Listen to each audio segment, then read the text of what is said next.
Kilogram पाला भेटत असेल तर 40,000 ऊस कारखान्याला जात असतील 25 कांड्याचा ऊस, तर शेतकरी मित्रांनो आपल्या रानामध्ये आपला 10 टन पाला असतो, 10 टन. आणि हा 10 टन पाला माझा बळीराजा किती पैशात पेटवतो माहित आहे?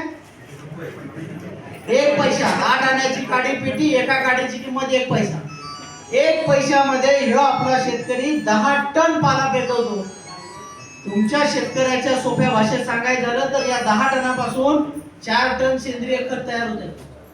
म्हणजे 4 टन सेंद्रिय खत आज मार्केटमधून विकत आणायचं असेल तर 40,000 रुपये लागतात. माझा शेतकरी एवढा श्रीमंत आहे, 1 पैशामध्ये 40,000 रुपये पेटवतो. किती पेटवतो? 40,000 रुपयाला काडी लावणारा शेतकरी आपल्याला हा हलका नाही. 40,000 रुपये पेटवताय राजा तुम्ही, थोडी नाही किंमत. मग हा पाला आपल्या जमिनीत जर आपण गाडला तर आपली जमीन जिवंत राहण्यासाठी फायदेशीर ठरणार आहे. या मातीला जन्म घ्यायला, निर्मिती व्हायला, तयार व्हायला 350 वर्ष लागल्या. आपल्याला वाटते माझ्या आजाने दिलं, अजिबात नाही.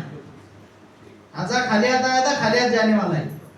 ते निसर्गाने निर्मिती केलेली माती आहे. 350 वर्ष लागल्या त्या मातीची निर्मिती व्हायला. त्यावेळेस निसर्गाने तुम्हाला या मातीमध्ये 25% हवा, 25% पाणी, 45% नैसर्गिकरित्या खनिज आणि 5% सेंद्रिय घटक असले पाहिजेत म्हणून सांगितलंय. त्याला आपण समृद्ध माती म्हणतो.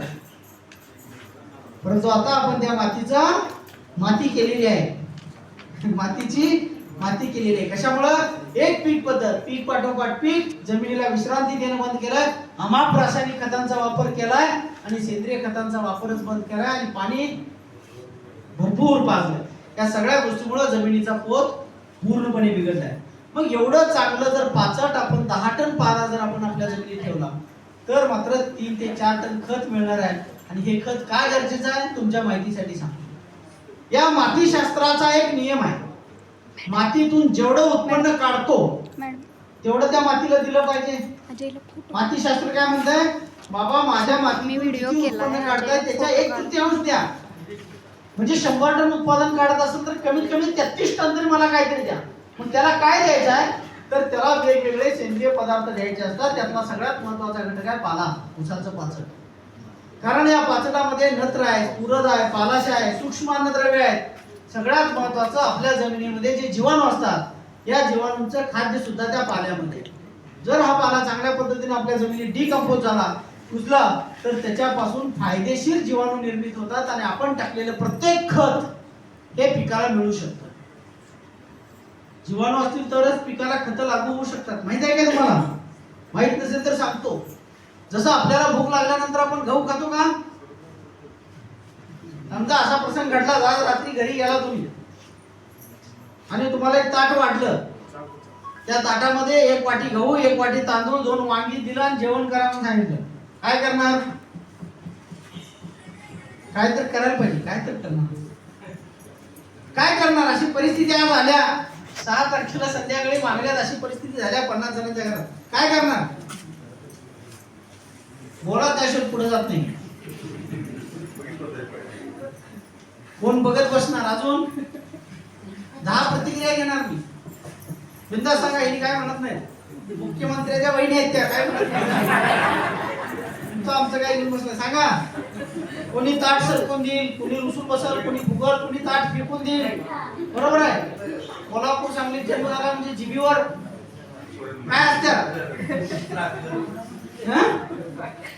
कोण शिव्या देईल, कोण काठी घेऊन राहतात. माझ्यासारखा समजदार म्हणणार बाई आवरायला घे, आपल्याला कृपा माईला जावं लागेल. का? इथंच आहे दवाखाना, बाकी कुठे नाही. त्याच्यावर इलाज होण्यासाठी. जर आपण गहू खाऊ शकत नाही तसं आपलं पीक युरिया खात नाही, DAP खात नाही, पोटॅश खात नाही, 12-32-16 खात नाही, 10-26-26 खात नाही. हे जमिनीत गेल्यानंतर जोपर्यंत त्याच्यावरती जीवाणू प्रक्रिया करत नाही, जसं गव्हाची प्रक्रिया चपातीत होते तसं आपण टाकलेलं प्रत्येक रासायनिक खत जमिनीत प्रक्रिया होत नाही तोपर्यंत पिकाला खाता येत नाही. आणि हे जमिनीत काम जीवाणू करत असतात.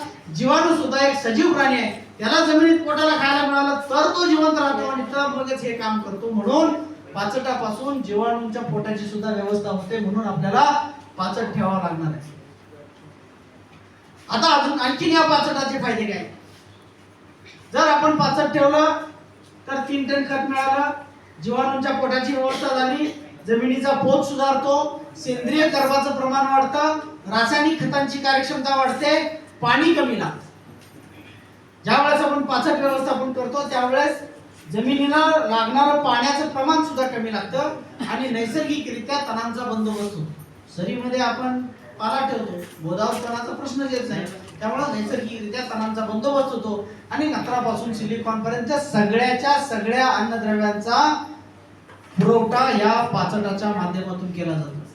म्हणून हे माझी वसुंधराचं एक काम आहेच आहे, पण त्याच्या येडे निपाणीचं गावचं कौतुक करायला पाहिजे सर. 99% म्हणजे 100 मधले 99 शेतकरी पाला पेटवतात. 100 मधले 99 एखादाच असतोय तो पण 10 मिनिटं पेटवला तर पेटवला, नाही तर गट्ट बांधून घेतोय कुणाला तरी पाला.